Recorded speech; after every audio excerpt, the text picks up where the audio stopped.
Ne tako davno mogli smo bez problema naći mjesto za parkiranje. Saobraćajne gužve su bile rijetke, a one su danas redovan prizor ne samo gradova, već i puteva širom Crne Gore. Gdje je gužva, tu je i nervoza i smanjena koncentracija vozača.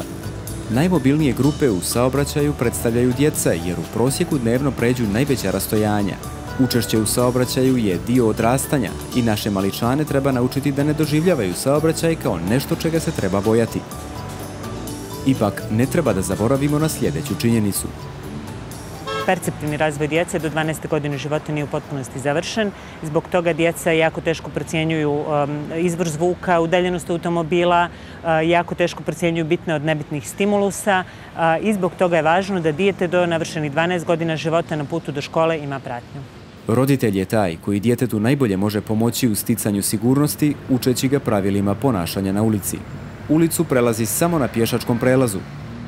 Prije prelaska ulice pogledaj prvo lijevo pa desno i tek ako nema vozila ili su veoma daleko, možeš da staneš na kolovoz.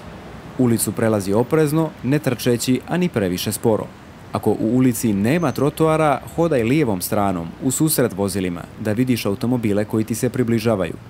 Kada ideš negdje zajedno sa drugarima, hodajte obavezno stazom za pješake ili jedan za drugim ako je nema. Kada izađeš iz autobusa, sačekaj da on ode, pa tek onda pređi ulicu. Nema istrčavanja na ulici iza autobusa. Kada se voziš u automobilu, sjedi na zadnje sjedište i obavezno veži pojas. Na prednjem sjedištu mogu da sjede djeca samo ako su starija od 12 godina. Čak 80% roditelja u našoj zemlji prevozi decu na nepravilan način. Zato često imamo priliku da decu vidimo van auto sedišta i nevezane. Od malena ih moramo učiti šta je bezbednost u saobraćaju, da opomenu odrasle kad god nisu vezani i da ne pretrčavaju ulicu van pešačkog prelaza. Zvuči surovo, ali neke statistike govore da najveću opasnost za mališane, pored nesavjesnih učesnika u saobraćaju, predstavljaju njihovi roditelji.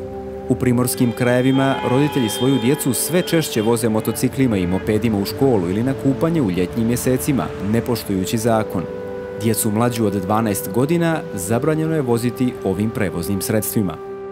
Najvažniji faktori koji utiču na bezbjednost saobraćaja su nedovoljno korištenje sigurnosnih sistema za djecu i izbjegavanje upotrebe sigurnosnih pojaseva.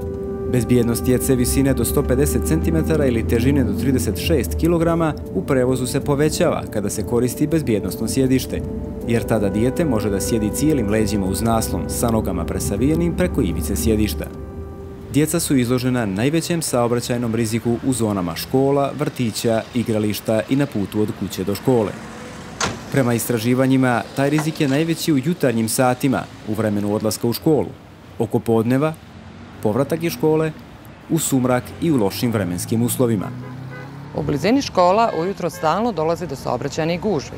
Roditelji žele što prije da ostave djecu i stignu na vrijeme na posao. Sve ovo utiče na smanjenu bezbjednost naših najmilijih sugrađana i predstavlja istovremeno negativan vid edukovanja naše djece.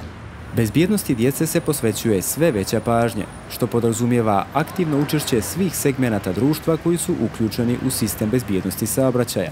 Želim da uputim apel roditeljima i svim ostalim učesnicima u saobraćaju da posebnu pažnju obrate na bezbjednost djece. Djeca su najranjiviji učesnici u saobraćaju i zbog toga je potrebno preduzeti posebne mjere za njihovu bezbjednost. Naime, nijedno dijete nije sposobno da se potpuno prilagodi saobraćaju, pa je zbog toga neophodno naše ponašanje prilagoditi navikama i potrebama djece. Vozači moraju da shvate dječju prirodu. Ona nisu dovoljno fizički ni psihički razvijena. Zato je neophodno da svi vozači smanje brzinu i povećaju opreznost prilikom nailaska na zone gdje se mogu očekivati djeca.